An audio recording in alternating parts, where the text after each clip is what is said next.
حضرت خواجہ گیس دراز بندہ نواز رحمۃ اللہ علیہ اپنی ایک تصنیف میں ایک بات کو یوں بتاتے ہیں کہ بادشاہ کے گزرگاہ کے پاس، یعنی بادشاہ جس راستے سے گزرتا اس راستے پر ایک نوجوان کو ہیرا یعنی لعل مل گیا۔ جیسے ہی وہ اس کو ملا تو بڑی جستجو کے ساتھ چاروں طرف نظریں پھراتا ہوا وہ نوجوان اس لعل، اس ہیرے کو اپنے پاس خفیہ طریقے سے چھپا لیا اور آہستہ سے وہاں سے چل دیا۔ سیدھے وہ پہنچا جوہری کے پاس اور جوہری سے اس نے عہد لیا کہ وہ کسی کو نہ بتائے کہ اس کے پاس کیا ہے، کیونکہ وہ ایک ایسی چیز بتانے والا ہے جو نایاب ہے اور قیمتی ہے۔ تو جوہری نے اس کے عہد کو قبول کیا اور اس کی طبیعت کو دیکھتے ہوئے اس پر شفقت کی نگاہوں سے بات کی اور کہا بتاؤ وہ کیا ہے آپ کے پاس۔ تو جوہری کے اطمینان دلانے کے بعد وہ نوجوان اپنے جیب میں سے ایک کپڑا نکالا، کپڑے میں لعل ہیرا جس کو سمجھا تھا نکال کے بتا دیا۔ جوہری سمجھ گیا کہ یہ جو چیز یہ نوجوان لڑکا ہیرا سمجھ کر لایا ہے وہ حقیقت میں ایک پتھر ہے، اس کے علاوہ کچھ بھی نہیں۔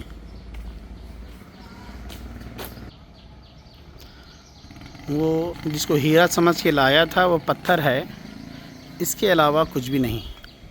مگر جوہری مشفق و مہربان تھا، اس نے دیکھا کہ یہ نوجوان جس کو ہیرا سمجھ کے لایا ہے اگر میں اس کو یہ کہہ دوں کہ یہ پتھر ہے تو وہ میری بات کا خیال نہ کرتے ہوئے میرا ہی انکار کر بیٹھے گا۔ چنانچہ جوہری نے اس نوجوان سے کہا کہ دیکھو جو چیز آپ کو ملی ہے وہ بڑی قیمتی ہے، اس کا گاہک، اس کا خریدار ملنا ذرا دشوار ہے، لہٰذا آپ یہ کوشش کیجئے کہ میرے پاس ایک تجوری ہے، اس تجوری کی یہ چابی ہے، یہ چابی کو آپ اپنے پاس رکھو اور ہیرے کو تجوری میں محفوظ کر دو۔ جب اس کا گاہک آئے گا تو پھر اس کو میرے پاس لانا، اور ایک شرط یہ ہے کہ تم جب تک اس کا گاہک نہ آئے اس کی حفاظت کے لیے میرے ساتھ میری صحبت میں ہی رہنا۔ توجہ فرمائے، صحبت میں ہی رہنا، صحبت میں ہی رہنا۔ وہ نوجوان خوش ہو گیا، گاہک کو دعائیں دیتے ہوئے ہیرے کو تجوری میں محفوظ کر دیا اور جوہری کے ساتھ صحبت میں رہنے لگ گیا۔ چنانچہ کچھ صحبت میں عرصہ گزرا، صحبت میں کچھ اچھا عرصہ گزرا۔ اس کے بعد جب جوہری کو ایک تجربہ ہو گیا کہ اب یہ جو لڑکا میرے ساتھ رہ رہا ہے اس کو پرکھ کرنے کا تجربہ آ گیا ہے کہ ہیرے کیا ہوتے ہیں اور لعل پتھر کیا ہوتے ہیں، چنانچہ یہ جوہری نے اس نوجوان لڑکے سے کہا کہ نوجوان وہ لعل و ہیرا جس کو تم نے حفاظت سے رکھا ہے کہاں ہے، لاؤ۔ اس کا گاہک آنے والا ہے، اس کا خریدار آنے والا ہے۔ چنانچہ جیسے ہی نوجوان تجوری کھولا اور دیکھا جس پتھر کو وہ لعل اور ہیرا سمجھ رکھا تھا، جس پتھر کو وہ لعل اور ہیرا سمجھ رکھا تھا، جیسے ہی اپنے ہاتھ میں تجوری میں سے نکالا اور لیا تو اس نے کہا کہ یہ تو لعل نہیں ہے، یہ تو ہیرا نہیں، یہ تو پتھر ہے۔ فوری اس جوہری کے قریب ہوا اور کہا، بولے جناب آپ نے مجھے پہلے کیوں نہیں کہا کہ پتھر ہے، ہیرا نہیں ہے؟ تو تاجر تو گاہک نے جوہری نے کہا، اگر میں آپ کو اول دن ہی یہ کہتا یہ لعل نہیں، یہ ہیرا نہیں، یہ پتھر ہے، تو تم کو میری باتوں کا یقین نہ ہوتا۔ تو میں آپ کی طبیعت کو دیکھا کہ آپ پتھر کو ہیرا سمجھ بیٹھے ہیں، تو میں نے چاہا کہ جب تک آپ کو پتھر اور ہیرے کی پہچان نہ ہو جائے میں تم کو میری صحبت میں، میری سنگت میں رکھوں گا، میری صحبت میں، میری سنگت میں رکھوں گا۔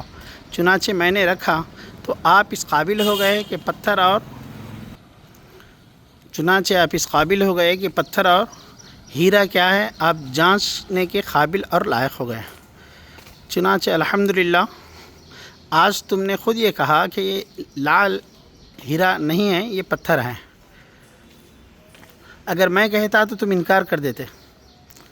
چنانچہ پیر کامل، پیر موافق، پیر مشفق کو ایسے ہی ہونا چاہیے کہ وہ اپنے مریدوں کے سامنے دنیا کی حقارت کو بیان کرنے کی بجائے اپنے سنگت رکھ کر، اپنی صحبت میں رکھ کر اس کو اس قابل بنائیں کہ وہ جانچ سکے، پہچان سکے کہ حق کیا ہے اور باطل کیا ہے۔ جب صحبت میں رہے گا تو آہستہ آہستہ اس کو یہ بات سمجھ میں آ جائے گی کہ دنیا فانی ہے اور آخرت باقی ہے، دنیا مختصر گھر ہے، آخرت ہمیشہ کا گھر ہے۔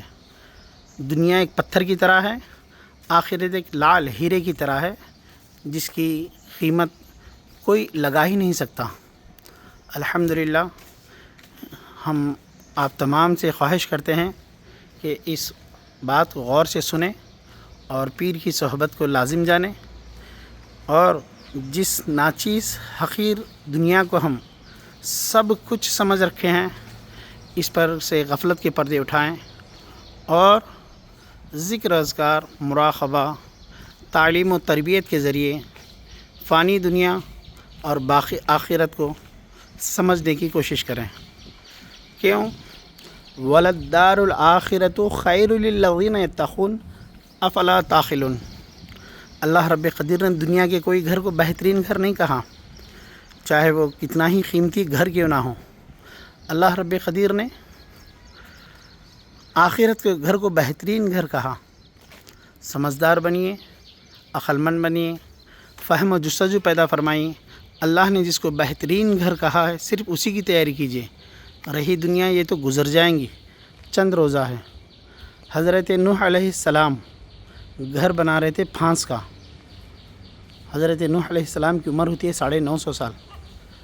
حضرت نوح سے لوگوں نے کہا کہ بولے آپ پھانس کا گھر کیوں بنا رہے ہیں، بمبوں کا گھر کیوں بنا رہے ہیں، مٹی کا گھر بناؤ، پتھر کا گھر بناؤ۔ تو حضرت نوح علیہ السلام نے فرمایا جس کو مرنا ہے، جس کو یہ دنیا چھوڑنا ہے، اس کے لیے یہ گھر بھی بہت زیادہ ہو گیا۔ چنانچہ حضرت نوح علیہ السلام نے کسی کی نہیں سنی اور پھانس کا گھر بنا دیا۔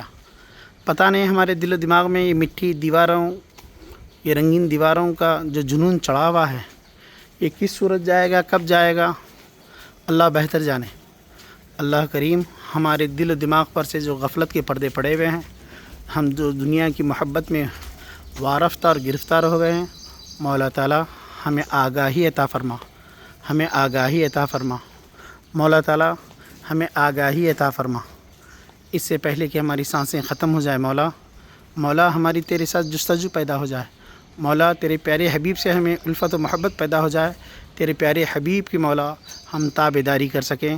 حضرت معصوم رحمۃ اللہ علیہ کے واسطے وسیلے سے ہماری دعا کو قبول فرما۔ السلام علیکم ورحمۃ اللہ وبرکاتہ.